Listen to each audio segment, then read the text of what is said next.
Good evening, ladies and gentlemen. On behalf of the Department of Visual Art, the University of Johannesburg, and the organizing committee of the Booknesses Colloquium, workshops and exhibitions, I'd like to welcome you here tonight. The conversation between Jack Ginsberg and William Kentridge ends the Booknesses Colloquium, which is run in various forms from Tuesday, and which ended today at FADA. And we could think of no better event to close the Booknesses program than tonight's events. To introduce our guests of honor and to moderate tonight's events, I would like to introduce Professor Jane Taylor, who is the Andrew W. Mellon Chair of Aesthetic Theory and Material Performance at the Center for Humanities Research, that is the CHR, at the University of the Western Cape. Jane, thank you so much for agreeing to introduce and moderate our guests.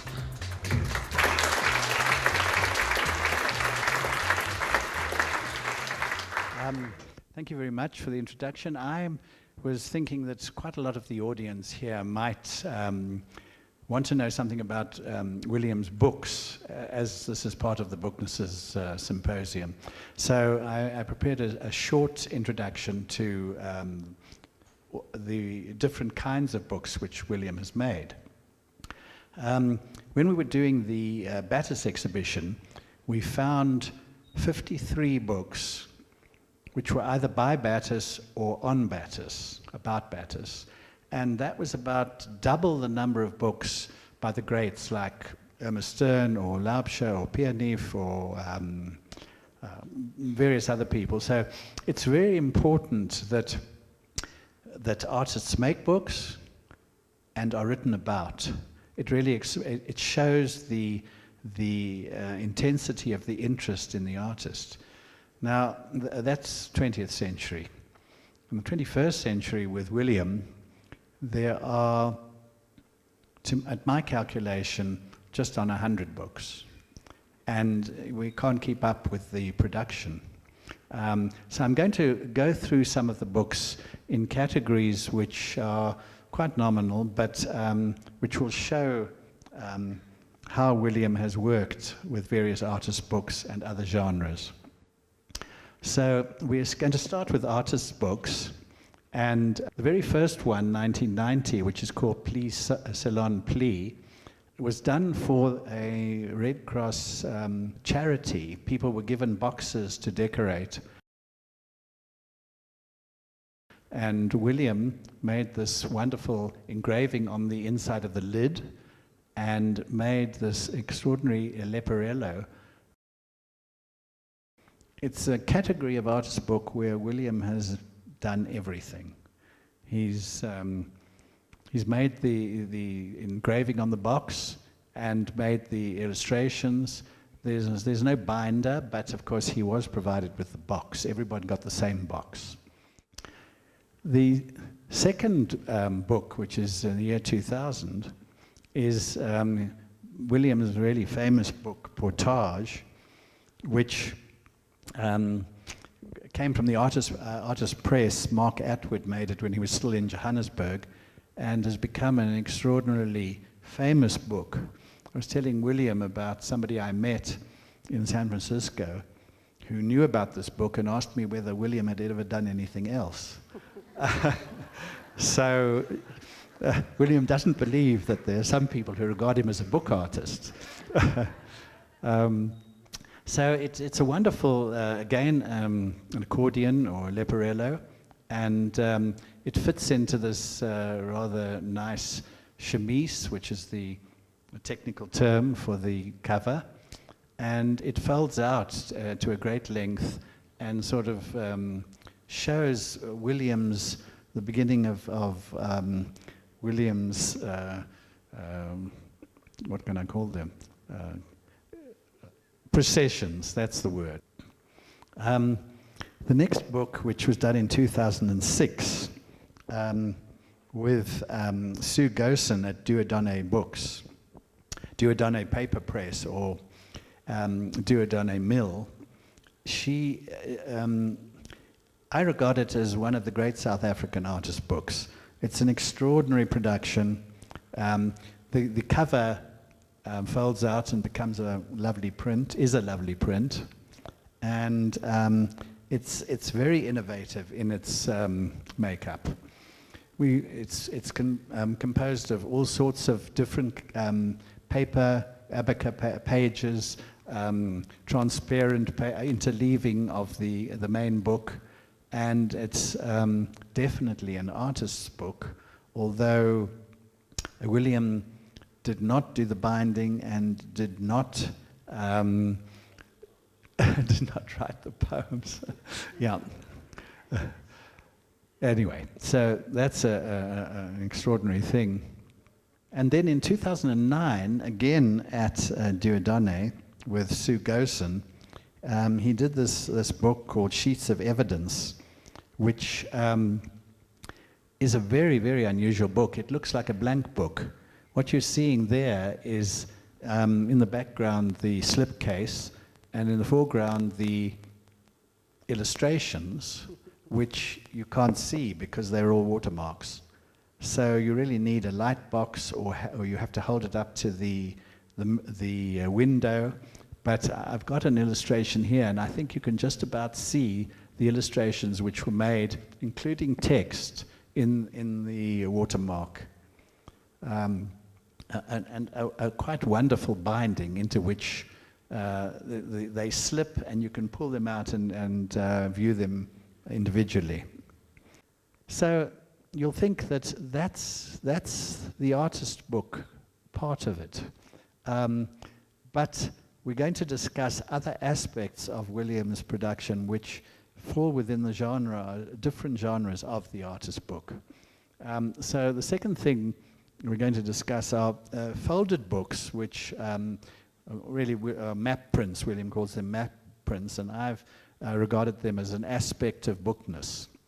The interesting thing about them is that they fill two categories. First of all, they all fold up, and they're wonderful for people who have no room on their walls. They also appeal to, of course, book collectors, because when folded, they look like a book. And then, quite recently, in conjunction with the Triumphs and Laments project, which William is doing at the moment in Italy on the banks of the Tiber River, William has produced 4 prints, some of which are still in the production stage, which are 5x4, and they're being produced right here in Johannesburg at the Artist Proof Studio under the guidance of Kim Berman and her staff. I think this one, Marcus Aurelius, and Garibaldi are actually available. If you collar Kim on the way out, you might still be able to get a copy. That's how it folds up, the little illustration there.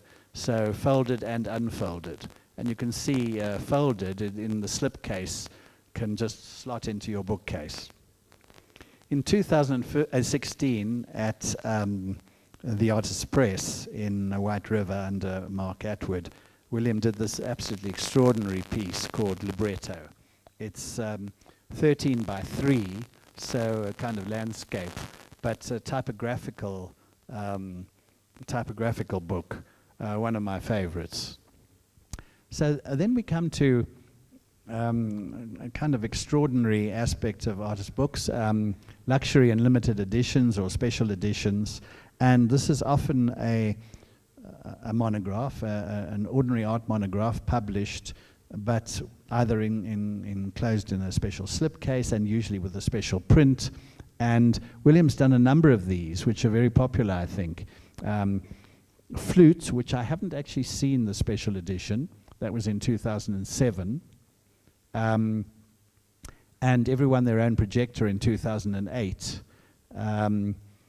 Followed by Firewalker, which is one of the most elaborate special editions. It was made under the auspices of Fourth Wall Books in Johannesburg, and has this extraordinary wooden container with a sort of two-dimensional sculpture embedded in the cover, and comes with the ordinary trade edition, which is the red slipcase on the left, and two prints, one by William and one by Gerard Marx, who collaborated on this project.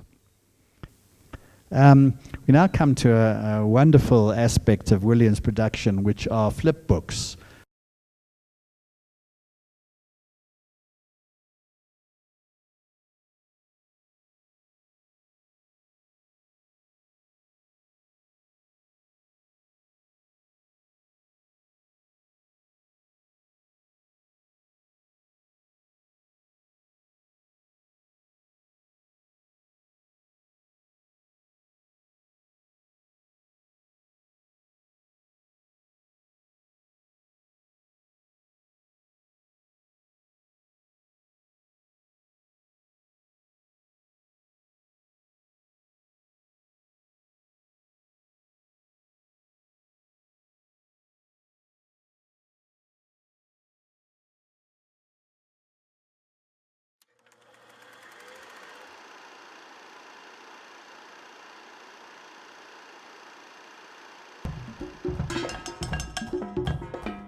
Shakespeare, Hopkins, Heaney.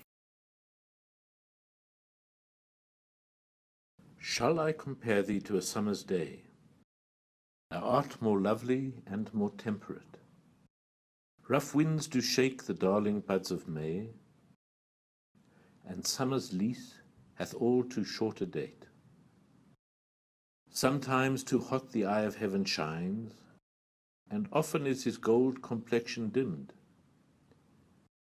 And every fair from fair some time declines, by chance or nature's changing course untrimmed.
So those were some of the flip books which exist in trade editions, which one can get. I think 2 of them have never been made into trade editions and only exist in unique copies. Lastly, I wanted to just discuss art monographs. As I said, there are 100 books of Williams by now. Not all art monographs, some of them we've discussed here, but art monographed informed by artist books. Williams' art monographs are really collectible by artist book collectors. They're usually very innovative and quite extraordinary. The first one, of course, in 2010 was an exhibition of Williams' work at the Museum of Modern Art, and they produced this book called Trace, which had all sorts of interesting interleavings and translucent papers, and it made it into what was in fact an artist's book.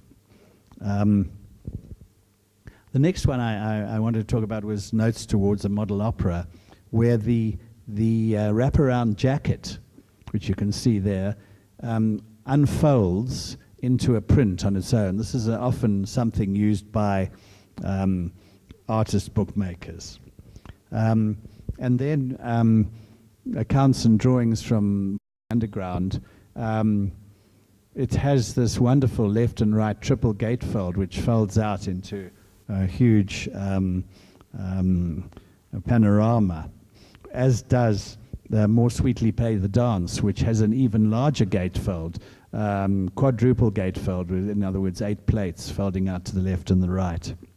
And then in 2017, which is this year, the Danish edition of Thick Time was produced with 4 different variant covers showing the bird in flight. So quite a good idea, because you have to buy all 4. And to end, I'm just throwing in what I call a democratic multiple here. This is really an artist's book facsimile, which is wonderful to page through. It's got these little tabs which are pasted in, and it's really a democratic multiple. So I think that brings us to the end of a sort of introduction to Williams' books. Thank you.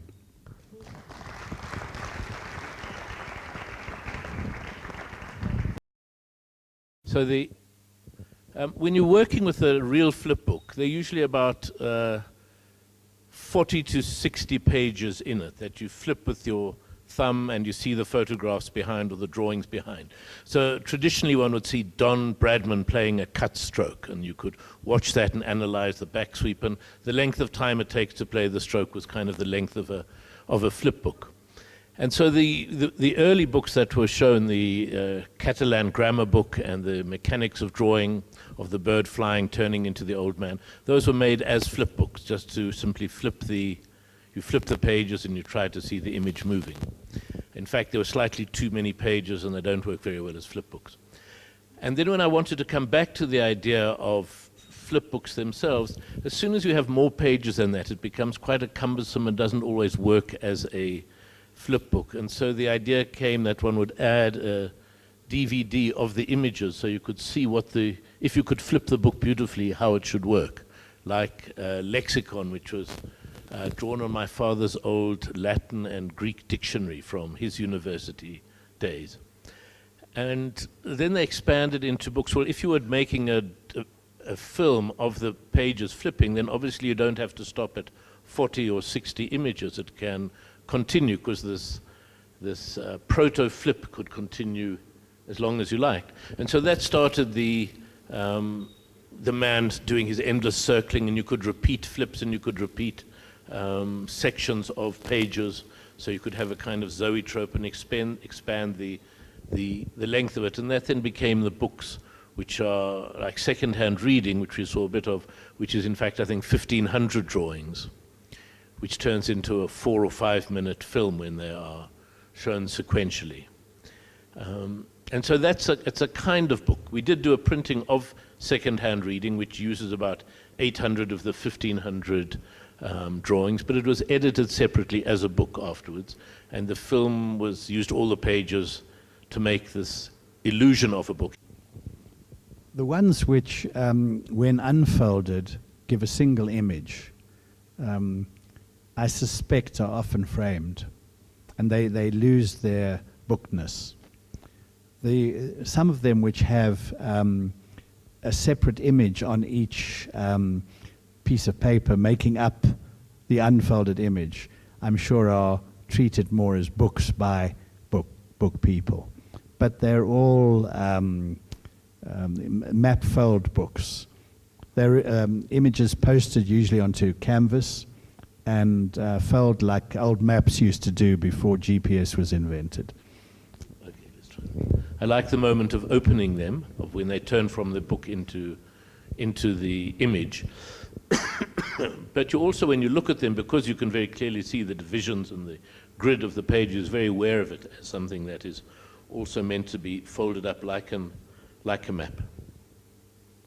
And there was something about maps when they were mounted on canvas that were easier to fold than when they simply have large unfolded paper maps, and you could never remember how they had to be folded back into their correct configuration.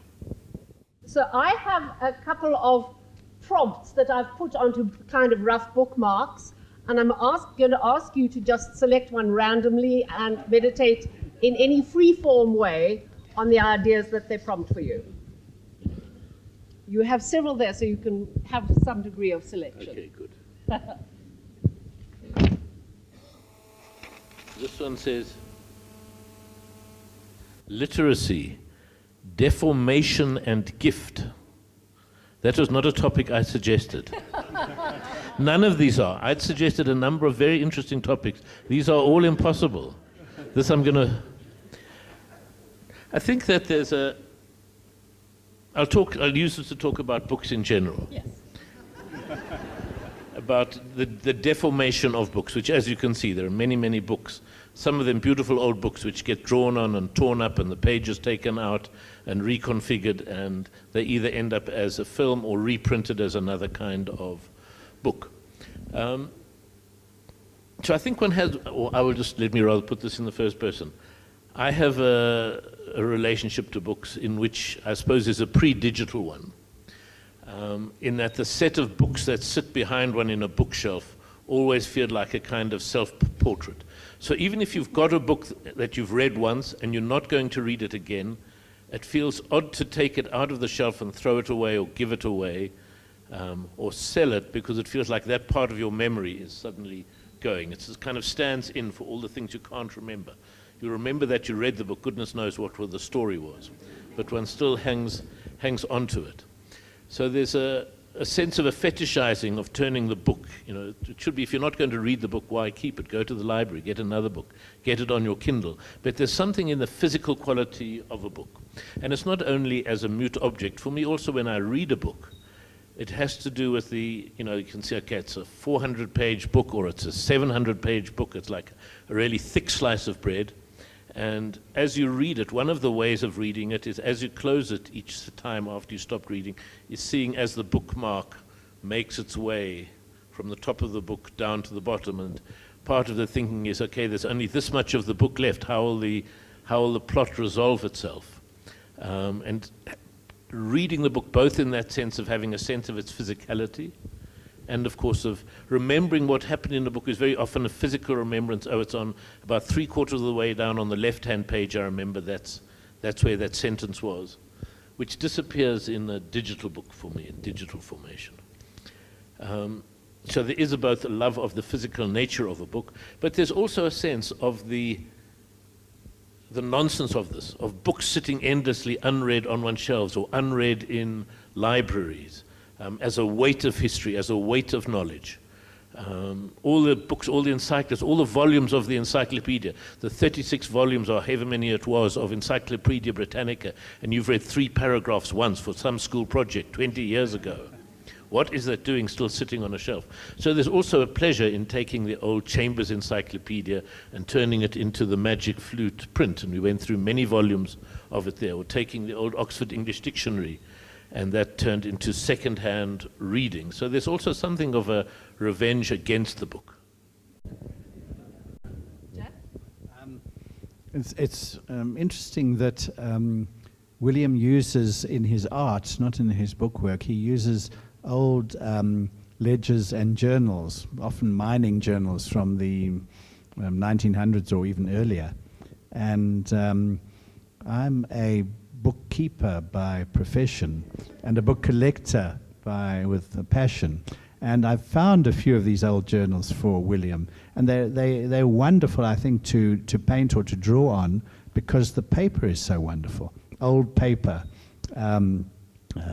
Handmade paper. Some of the journals are like this size and really big pieces of paper. And William's used these in his bookmaking. Now you might say, well, you're kind of destroying this old journal, but they are found in archives and in mining houses where they have some of these old things archived. I mean, there are, with the mining journals particularly, there were a series of drawings I did on East Rand proprietary mine cash books and administrative books. And before they were drawn on, in fact, a historian came and took photographs of every page and was writing about the history, Rosalind Morris, about the history that could be found about early Johannesburg mining. But one of the extraordinary things of these mining ledger books is that the first one I have is from, I think, 1893, which is just after the discovery of gold.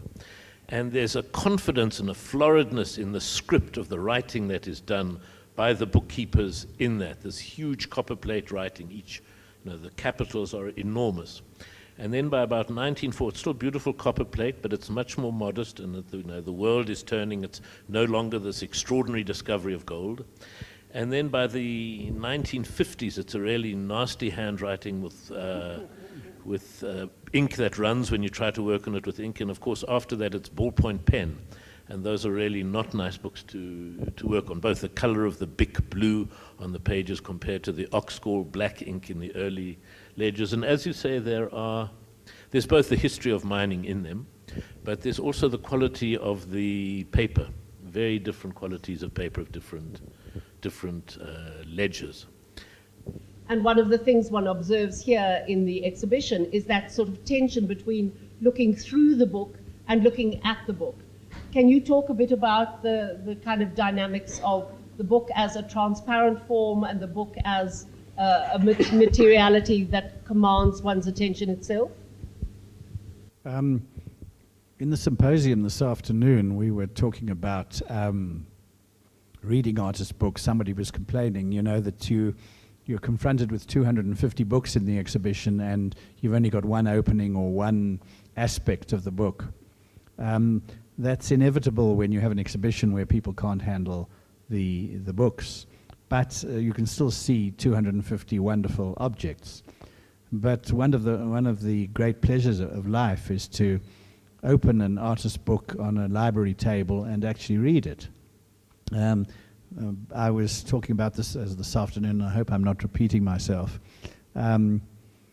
it's almost like going to a movie. It's going to take you an hour and 90 minutes, and you're going to start at the beginning and end at the end. It's quite a different experience from, reading a Penguin paperback while lying in bed. There are some huge artist books. There's a copy of the Orion Press edition of Moby Dick, which weighs 30 kilos. It's that size. I always say Moby Dick's an unreadable book, even in the Penguin edition, but nevertheless I can envisage somebody sitting at a library table for 8 hours or something and turning these enormous pages and actually reading it with these gorgeous illustrations. But often an artist book is largely visual.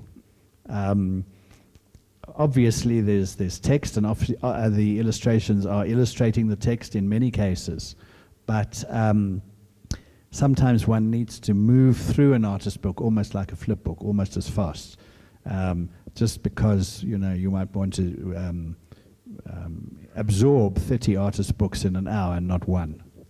But I think there is a strange indecisiveness about whether you should look or whether you should read. And I think that's why sometimes artist books with poems work very well, because a poem is a shorter thing you can bite, and it's one poem on a page, say, or in a couple of pages, and it's absorbable. To read the whole of Bouvard de Pécuchet, a whole long novel, which has got some illustrations, but which is 300 pages, beautifully letterpressed, is quite a different task, is a different activity.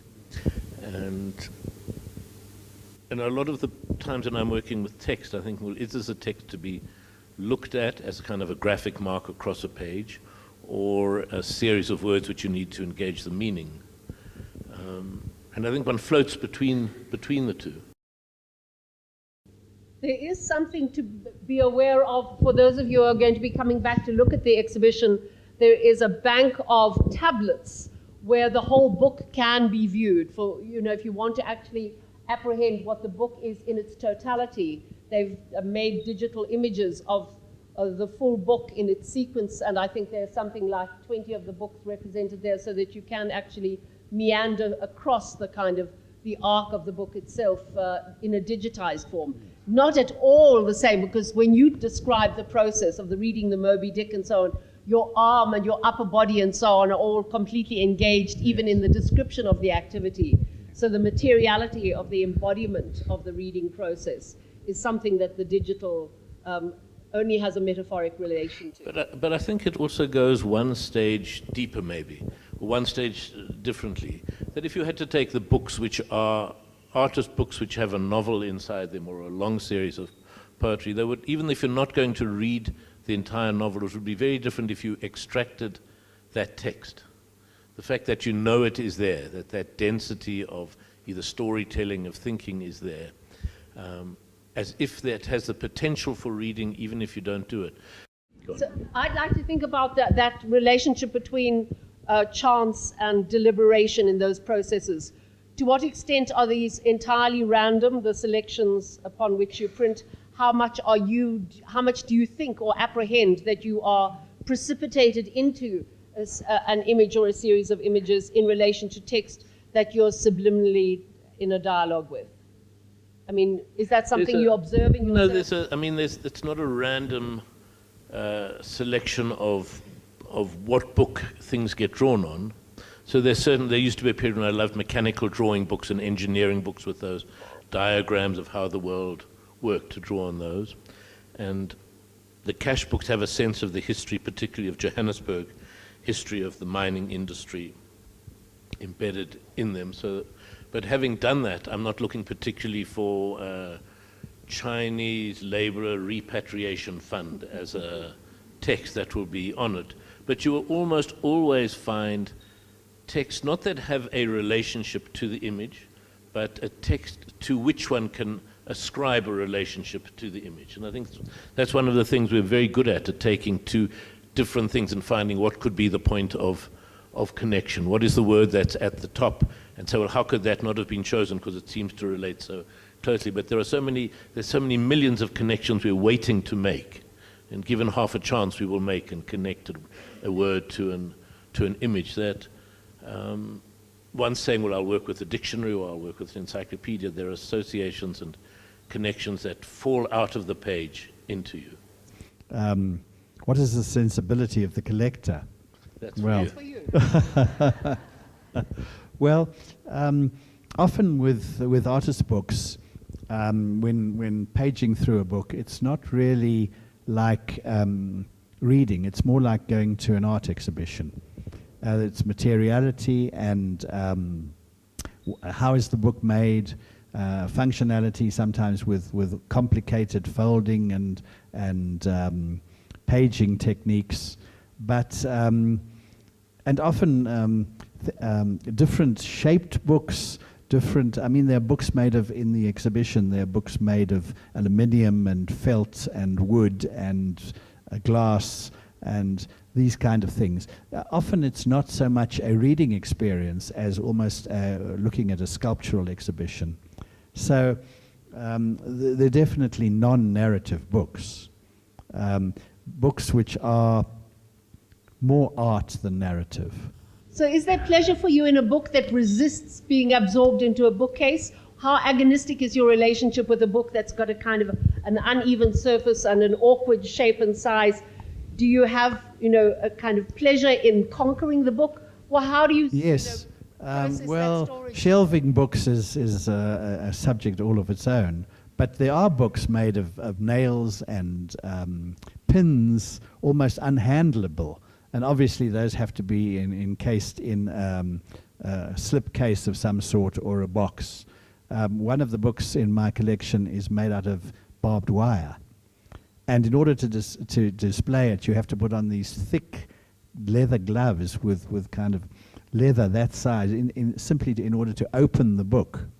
It's a commentary on censorship, a metaphor of censorship, but still considered to be an artist's book. Okay, so can you talk a bit about print as a kind of a political form and your relationship to the original and copying and the multiple rather than the unique work of art, and what kind of political imperative there is in that set of languages? I think there are two very different kinds of printing. So there are images which are made to be completed or which are there to be made using printmaking techniques, either woodcut or etching or lithography, in which the transformation from a drawing into its printed form is very much part of it, and working with a printer in a print studio is part of the project itself. And then there are other things which are done, like the Flipbooks, which are done as drawings in books and which are then reproduced using photographic, lithographic techniques and printed and bound as a trade book. And others in which one knows it will end up as a book, but which one is thinking very much as working with the master printer or paper maker as the heart of the project itself. But at a certain point that kind of shifted. In fact, one can set the date, 1986, the centenary of the city of Johannesburg, when there was both a celebration by the city of 100 years of the city, and there were a series of anti-demonstrations and projects, and one of them was to do a sort of anti-celebration, 100 years, what cause to celebrate was, I think, the slogan of the campaign altogether. And I'd prepared a poster that was going to be printed at night and then put up around the town, and it was called Johannesburg, 100 Years of Easy Living.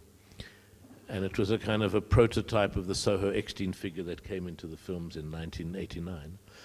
But in fact, the printing of it never quite happened, and I was stuck with the drawing I'd prepared. It was going to be done by an organization that did printing of posters and sticking them up in the middle of the night around the town.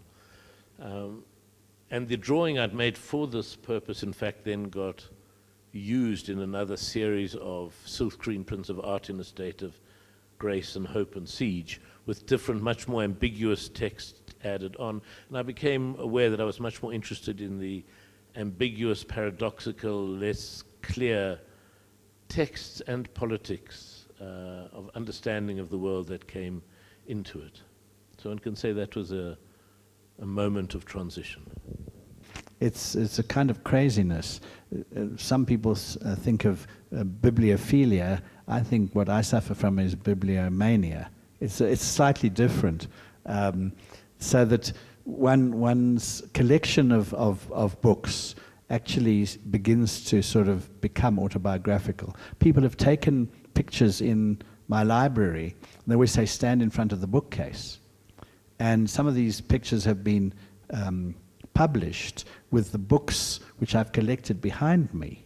And then people send me emails and say, you know, what is that book on the fourth shelf just behind your left shoulder? And so it really becomes kind of definition of one's life almost. But there is another way in which a book and memory works, and this works in the sense of you read a book, and take the case of Italo Svevo's novels written in Trieste in the 1920s, and there's a way in which that connection between someone writing in a different world, in a different context, and the familiarity of it, and the connection you make to it. And it's not as if you've written the Italo Svevo book, but it's definitely part of your memory, a prehistory of who you are. Well, I would say, and I'm sure it's on behalf of many of the artists here, is that the experience of seeing both exhibitions, the impulse is to say, let me return to the studio and start on a book immediately. There are so many different things that are done in different books. For me, it was one of the beautiful letterpress books. I think it was the Octavia Paz poems with the Robert Motherwell etching, the beautiful red etching with the black ink splot on it, and the perfection of that letterpress printing that made me think, oh, I want to go back and work with letterpress printing and the possibilities of this beautiful typeface in it. So, I mean, there were other books which are astonishing. Jazz is one of the great objects of the last century, the Matisse book with those colored prints, which are completely gorgeous, but which Matisse was completely unhappy with when the book was printed. He thought the colors were so completely wrong compared to the gouaches he had made. But it is one of the great, great things to see, and to have it all up, all the pages up, was an astonishing privilege, I think, for everyone who gets to see this exhibition. In the other exhibition, there are a series of books that are made of folding bits of wood, almost like small miniature railway sleepers that clack together, a bit like a Jacob's ladder. And that's certainly one of the things that stuck in my head about the use of wood, not necessarily to make a book, but to make other things. My parents were literary. They liked books and drama, and I liked art.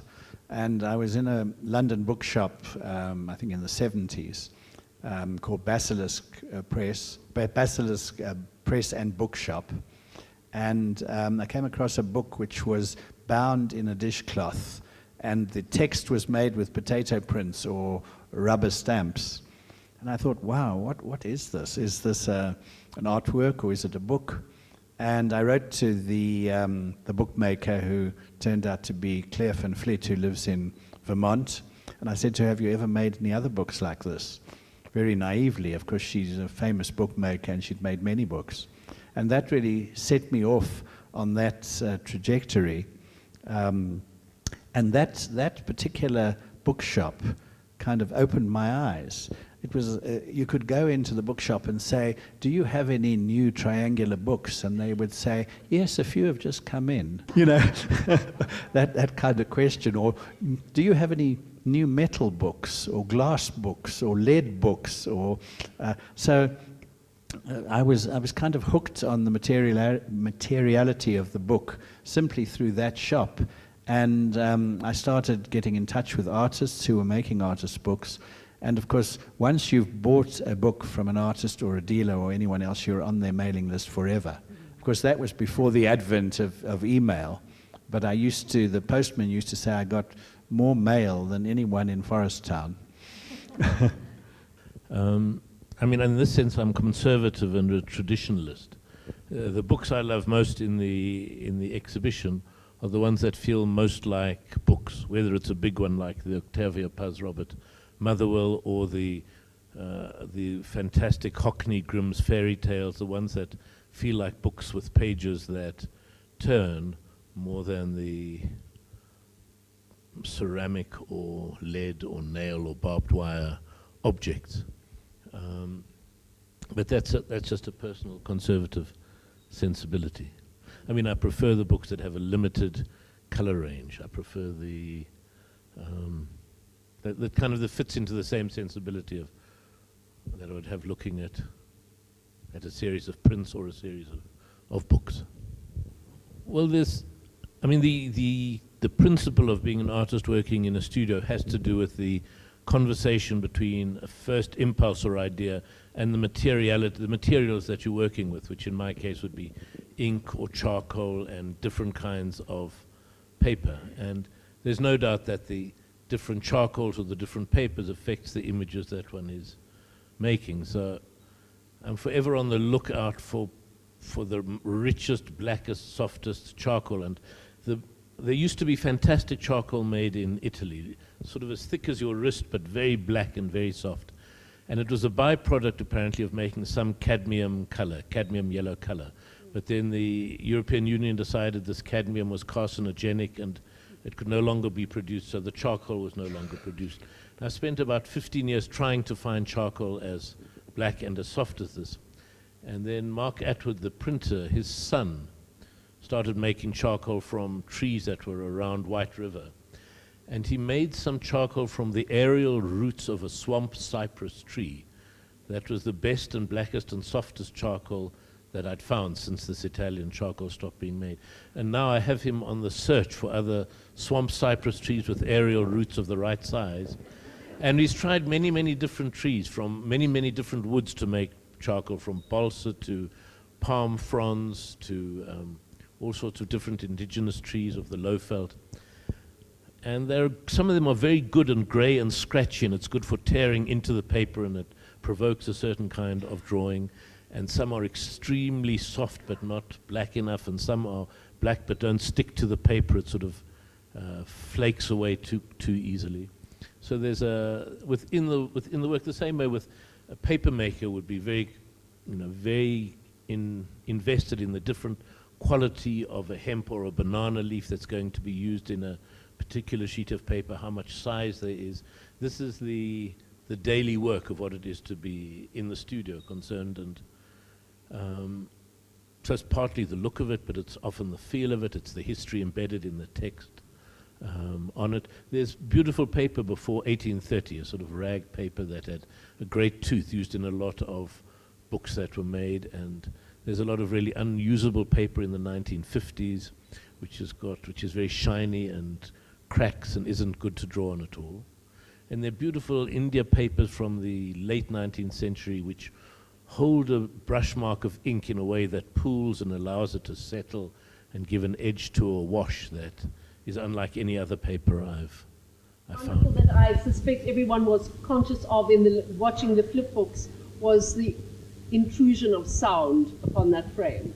So can you talk a bit about the impact of sound and the way in which you follow sound and the way in which you lead sound? What is that kind of dynamic tension between which is in charge of the process of the art, the sound field and the visual field? Well, there were some of the books had no sound at all, which were drawn as flipbooks, and you simply filmed the pages, which I'd never done before for this talk this evening. So you could see some of the books that Jack had mentioned and see what the flip would have been if you flipped them yourself. Some of the other early books which were made as films had the sound of a projector, somewhat too loud here tonight, but which should be there as a vestigial sound, so it's halfway between a book and a page as a frame of a film. So you think of a film reel with its thousands of images of 35mm or 16mm images as kind of miniaturized pages, a bit like the old microfiche pages they used to have in libraries when pages were reduced to a tiny photographic scale. So the page and the film frame. And then there were others like secondhand reading, which gets a whole musical score, which is part of the narrative, which partly has to do with seeing a rhythm in the pages turning, but also a grammar of what the story is, or the flow of the book as it unfolds. And that's a conversation, in this case, working with Neo Moyanga, the composer who both plays the piano, writes the music, and sings the song in secondhand reading. in which there were different iterations of the filming of the pages given to him, and he would write and expand, and we'd work out where we needed a crescendo or where it could fade away, which would affect the editing and the order in which the pages were put in. But the relationship of image to sound is an ongoing, unresolvable conundrum, which I'm very interested in.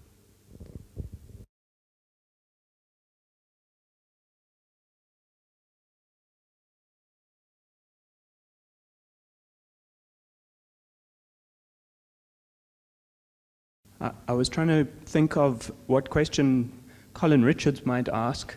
I know he once said to me that I think his favorite book in your collection was one with razor blades, I think, or maybe it was the barbed wire one. But another comment he made was about books as a controlling medium, how they kind of feel like you're in charge as the reader, but actually the book is telling you what to look at when. So I wonder if you have any thoughts about that, either of you. Yes, Colin liked to look at books. You know, he made books. There's one on the show at Fada. So these were drawn into moleskin diaries, intricate drawings and abstract drawings. But you know, he also made sculptural books.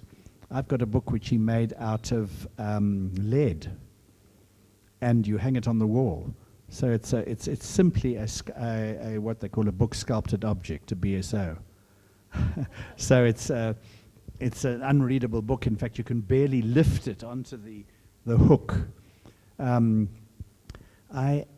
He did see the barbed wire book and was quite fascinated by it, but it's really just a censorship metaphor. It's made by an American artist called Richard Minsky, who has done a lot of books of that sort. I think mine is razor wire, and the first one he made was barbed wire. So you're not supposed to, if you make a book and you sell it, you're not really supposed to make another one similar. So he said, no, it's not similar, it's razor wire.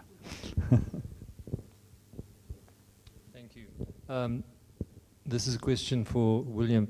A number of years ago, you participated, or your films were shown at the Durban Film Festival, and I attended the showing.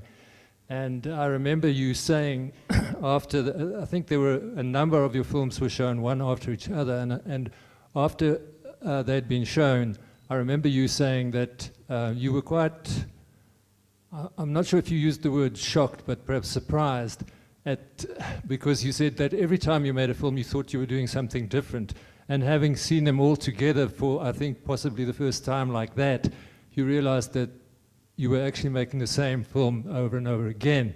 And I wondered how you feel now about your art. Are you just making the same artwork over and over again? Yes, I think one always does.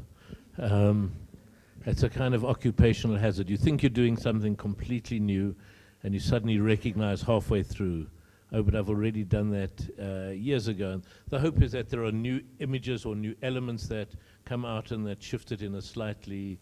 I made a list of, at the beginning of this year, I made a list of the things I have drawn and wrote down everything from rhinoceros, coffee pot, hyena, Highveld landscape, and then a list of things I had never drawn. Malva pudding, a bontebok, a Swiss ski chalet, moonlight over Cairo, but in fact, no, I had drawn moonlight over Cairo, so it went to the other. And then decided, well, I would only draw things in the list I'd written down of things I have never drawn. And I got completely tongue-tied, I got stuck. I said, okay, there's a hippopotamus. I've never drawn, let me draw a hippopotamus. And after the first few lines, I thought, no, I'm really not going to draw.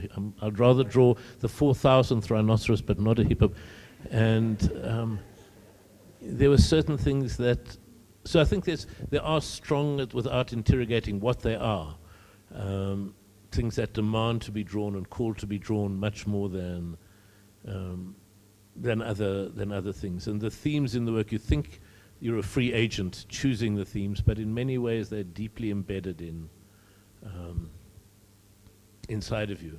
And so it's a mixture of inertia that you can't change and do something different, but it's also stronger than that.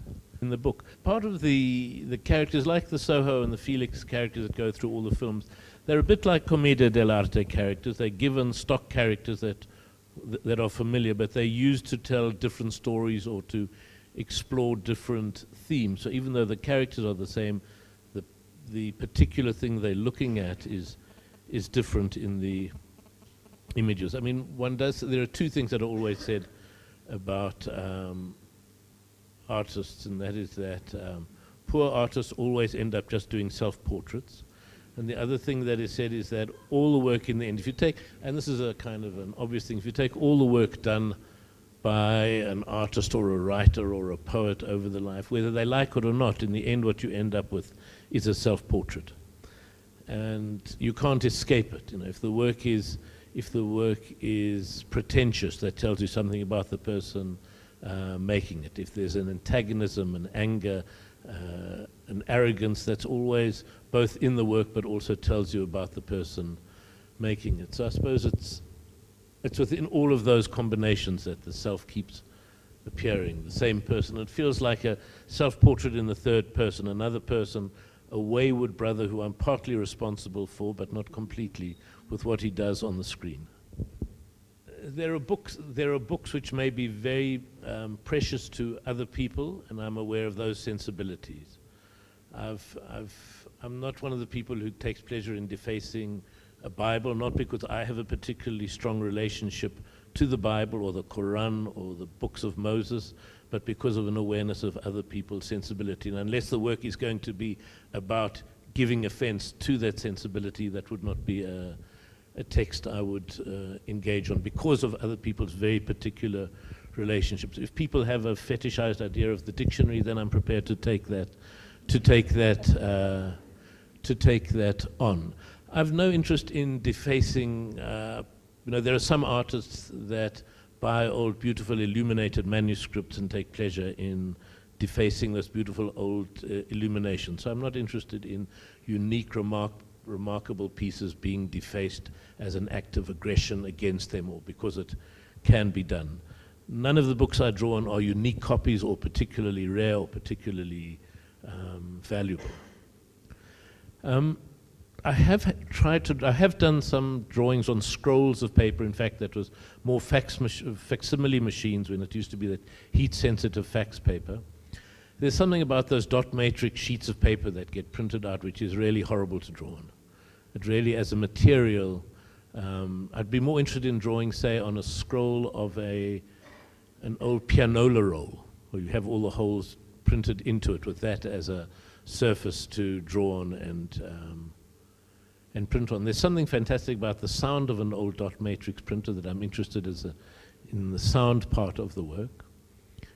And there was something about how they fed and folded, but not the paper itself. I could imagine remaking that with a machine that prints out paper in the same way or spews paper out and that folds in the same way, but it would be different paper with different images. Hi, I wanted to ask both of you guys about sort of the opposite direction. Instead of art getting into the book getting into what we traditionally conceive of as art, stuff that hangs on the walls. Because, I mean, there's like Magritte scribbling on his paintings, and Cy Twombly kind of looks like he's drawing, and Brett Murray, Willem Boshoff. Just the relationship between that, Liechtenstein, that kind of direction, and what we're talking about tonight, if you can connect it a bit. Too transparent. Just one comment. I've been a friend of Willem Boshoff's forever, and our commonality and our meeting was all to do with the book. Virtually every sculpture he makes, he considers to be a book. And of course, the definition of an artist's book is something one doesn't want to discuss. If you look on the internet, there are thousands of pages of people saying this is and this isn't. But for instance, Willem's famous sculpture 370-day project, which is made out of 370 different slats of indigenous South African wood, is actually a diary. you can read it as a diary, and it was conceived as a book. I mean, I think that the mentioning of Magritte for me is important. There was seeing those Magritte paintings, which are both paintings, but which incorporate words on them. Not so much "Ceci n'est pas une pipe," this isn't a pipe, under the painting of a pipe, but the more enigmatic, almost dream phrases on these almost thought bubble paintings. That became very important for me in understanding how a text could become part of a drawing, both as something that is read, but which also is about words in the world. And so yes, and I think Cy Twombly's paintings of the activity of writing, so it's not real writing, there aren't words, or they're often not words, but it is someone with the hand gesture of someone writing rather than doing a drawing in the usual sense. And I've also there have been several works, usually in theatre projects, which involve drawings of writing, sometimes legible, sometimes illegible, but it's very much about a reference to the activity of writing and drawing. Perhaps to end, I'll show you William's latest book. It's still available, so you can all buy it. Hold on one moment.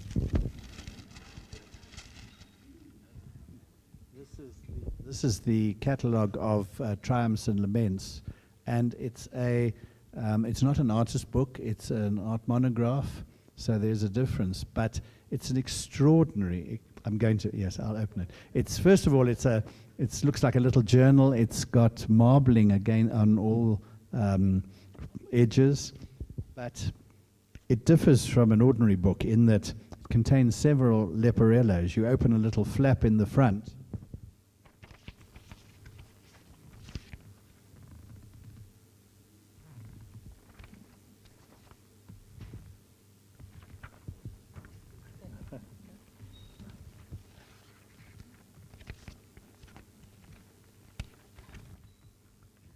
drawing onto ledger page, or is it cash book? So that's just the front flap. Then there's a back flap with another leporello.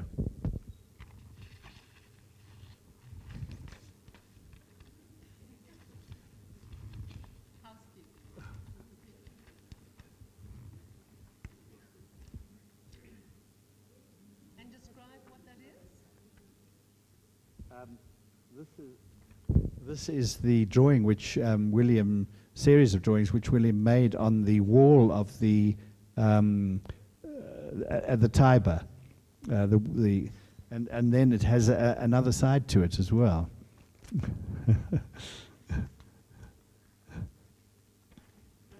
So this is just a trade monograph, but you can see the innovation that William's trade monographs have attained, and the book itself is quite extraordinary in that it has different colored papers, different aspects. I'm sorry, it's very difficult to show.